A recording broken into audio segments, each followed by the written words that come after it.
Now we realize, after seeing the scenario, that who has the monopoly on terrorism? And according to me, terrorism is a monopoly of the politicians. According to my understanding and survey, terrorism is a monopoly of the politicians. Irrespective, they may be politicians of USA, of UK or India, it is the monopoly of the politicians.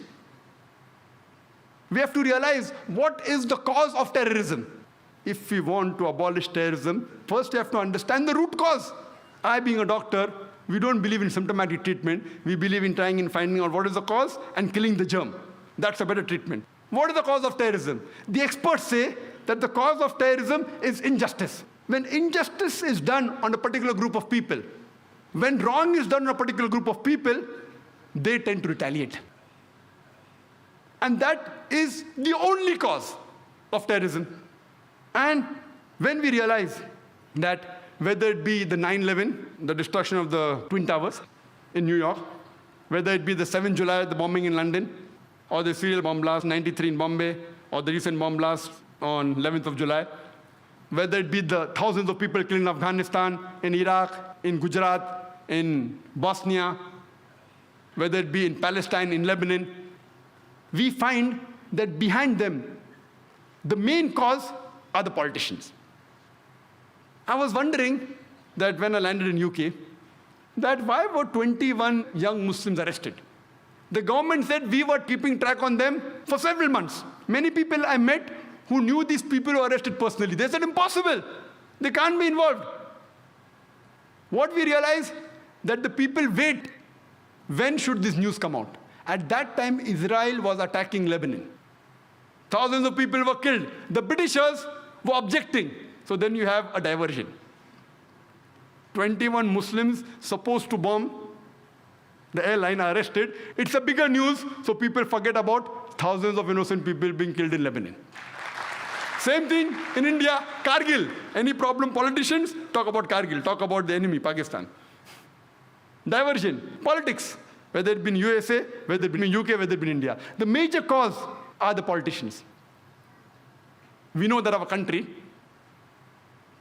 more than 60 years back, they were ruled by the Britishers, and they had a policy of divide and rule.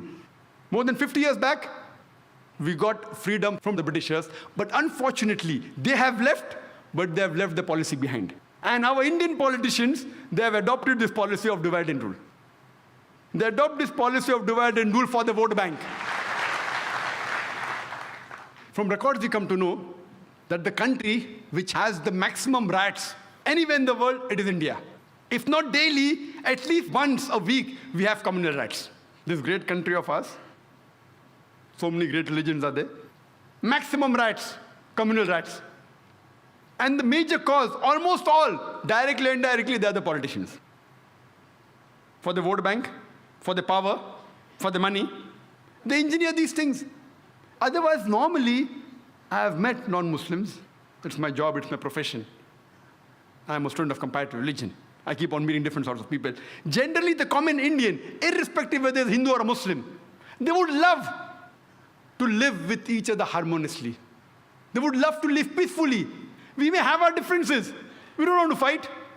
But it is these politicians. It is these politicians who engineer hatred amongst different religions so that they could fill their vote bank. And you see almost all the riots that have taken place, indirectly or directly, they are the cause. We know that a few years back, there was a political gimmick. The Babri Masjid and Ram Janmabhoomi issue. You know Babri Masjid, Ram Janmabhoomi issue in Ayodhya? I would like to know how many of us Muslims and Hindus knew about Babri Masjid and Ram Janmabhoomi before the politicians made it a gimmick. How many of us knew? I had never heard of this, Babri Masjid. And when I asked the common Hindu, he had never heard of this. Only after the politicians made it a political gimmick, people knew about it. And we know, on the 6th of December, 1992, they wanted to have a big procession, a gathering at this site. The Supreme Court had explicitly said that no gathering anywhere close to the disputed site. A group of politicians, They make it a political gimmick of Ram Janmabhoomi issue and the Babri Masjid issue. They want to gather on 6th of December. The ruling politicians know very well that they have the Supreme Court backing. They could have easily stopped the gathering, easily. But then they think, if I stop, I may lose vote. So they let the gathering take place. The gathering takes place, and then they say, spontaneously, the thousands of cars were gathered there. Spontaneously, the Babri Masjid was destroyed, spontaneously. You know, there was live recording on the various satellite channels. We know that with trishuls and lathis, how can you get down a structure? Is it possible? No. They had planted explosives. With this pre-planned act, that planted explosives, anyone can see. You don't have to be a specialist of military. You can see it with your eyes. That explosive were planted, and that's how the structure came down. Can the structure come down with lathis and trishuls? Maybe George Bush saw this. 6th December 1992, that's how he had conducted the inside job of 11 September. Time does not permit me to speak about the inside job. That requires a lecture by itself. Inside job of 11 September. Many Americans have spoken about that. Maybe he saw it and he got the idea that let's conduct in New York also. Later on, what happens? This emerges into riots. Throughout the country, there were riots. It is the largest riot after partition in the whole country, where tens of thousands of innocent human beings were killed, mainly Muslims. Who's to blame? The innocent Indians. They are instigated by the politicians. Fight, kill the opposite religion people. Instigated, innocent people, they get instigated, and they do the act. We know that even in Bombay, one of the cities that was maximum affected was Bombay. Even during partition, the riots that took place in Bombay was the worst in the history of Bombay. Even during partition, so many people were not killed as during the December 92 and January 93 riots. The police, if they wanted, they could have easily prevented the riot, very easy. With the backing of the reserve police, with the backing of the military, easily they could have done it, but they did not do it. Most of them were silent spectators. Some were good, they tried, but they were in a minority. Majority were silent spectators, some were party to it. I'm aware that even the police is controlled by the politicians. So the police wants to do something, the politicians come in between. So the blame goes back to the politicians. Later on, the government appoints a single judge commission to appease the minority. And they appointed Justice Sri Krishna.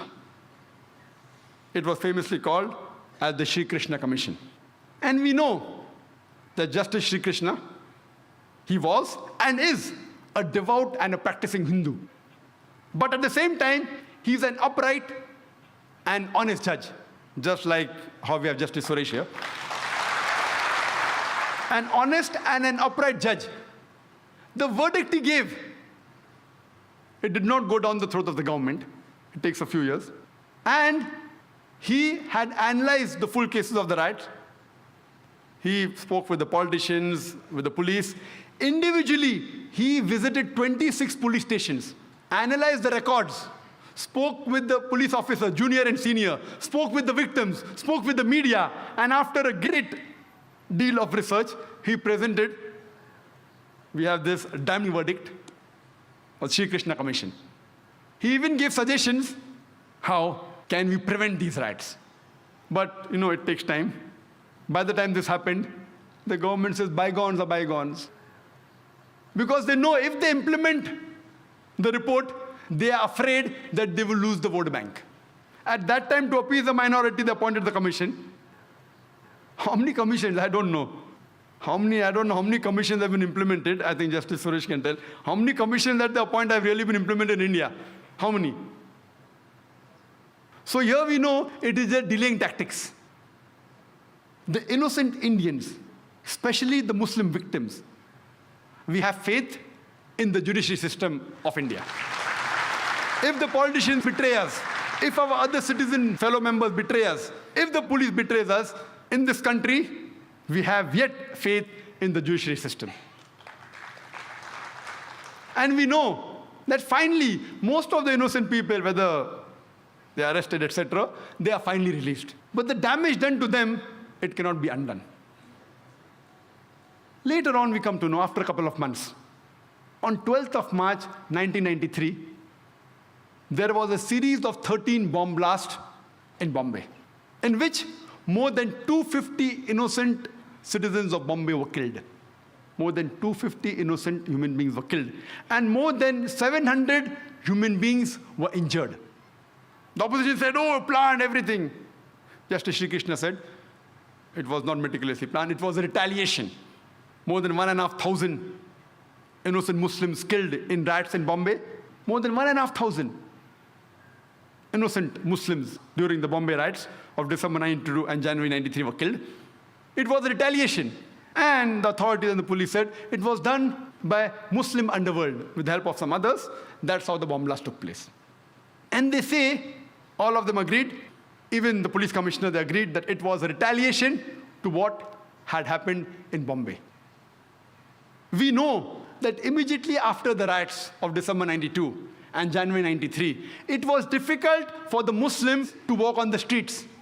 It was difficult for him to travel in the train, travel in the bus, to work in a non-Muslim area. They were looked down upon, they were ridiculed. Immediately after 12th March 93 bomb blast, those scenario changes. Most of the Muslims, they know that killing innocent people is prohibited. Yet, they had a soft corner for these people who did the bomb blast. They were happy internally. In Islam, two wrongs don't make a right. Islam condemns this act. Killing innocent human being is to be condemned. You cannot kill innocent human being if somebody else has done injustice to you. You can't kill a third person even if you belong to the same community. Islam prohibits that. Whoever did it, whether Muslims or non-Muslims, whoever killed more than 250 innocent human beings on 12th March 1993, Islam condemns it. Most of the Muslims knew that killing innocent people is haram, it is prohibited, yet they were internally happy. But you cannot use wrong means to reach a right goal. You cannot. Islam does not permit that you use the wrong method to reach a right goal. There cannot be any justification. We realize that Muslims are harassed, they were tortured, they were killed, but you can't justify the killing of innocent human beings. Imagine the family of those more than 250 innocent human beings. When they come to know that the Muslims have killed us, they will think, what kind of religion is this? What wrong did they do? Did they harass you? The person who has harassed you, if you catch him and put him to trial and he is a culprit and you punish him, no problem. All religions give you permission. The innocent people killed on the street, what wrong they did to you? Imagine he will become a permanent enemy of Islam. Islam does not justify the killing of any innocent human being. It is to be condemned. When we realize the chain of sequence of events, who is to be blamed? We come to know that prevention is better than cure. Who is to be blamed? When we see the sequence of events, we come to know that if the opposition politicians, the politician from the opposition party, if they would not have used Babri Masjid and Ram Janmabhoomi issue as a political plank, the Bombay bomb blast in 93 wouldn't have taken place. Later on, the politicians in power, they could have easily prevented the gathering. They could have easily prevented the destruction of the Babri Masjid. Easily. They had the Supreme Court verdict. They had the military, they had the police, but they were afraid that if we do it, we'll lose vote bank, so they let the destruction take place. Second people responsible are the politicians in power. Third people, the innocent Indians, they are instigated against the minority. And they involve in killing of thousands of innocent Muslims. They are too responsible, but they're innocent people. Fourth people responsible is the police. The police could have easily prevented the riots in Bombay or anywhere in India, easily. The normal civilians, we aren't military trained. We cannot fight with the police. It's easy. It's very easy for the police of any city, especially Bombay, to prevent the riots. Very easy. Preventing terrorist attacks is difficult. I'll come to it later on. But riots is very easy. Easy. But they didn't do it. Some were afraid. There were a few who went out of the way and helped the innocent victims, but the majority were silent spectators. Some even were party to it. Some who were silent spectators, they were afraid that if we went against the politician, we would have been transferred. They too are to be blamed. Fourth people to be blamed are the police. Fifth, last, but not the least, the people who committed the bomb blast. Islam does not give permission to use wrong means to reach the right goal. All 5 categories are to be equally blamed. If you want to stop terrorist attacks, go to the root cause. Stop the injustice. Stop the wrong done to a particular group of people, and terrorism will stop. It is difficult for the police to stop the bomb blast. We know, we understand. It's not easy, it's difficult. But to stop the riots, very easy. Same case. You see most of the riots that took place in India, they have the same sequence, same people are involved, the details may differ. Same group of people involved.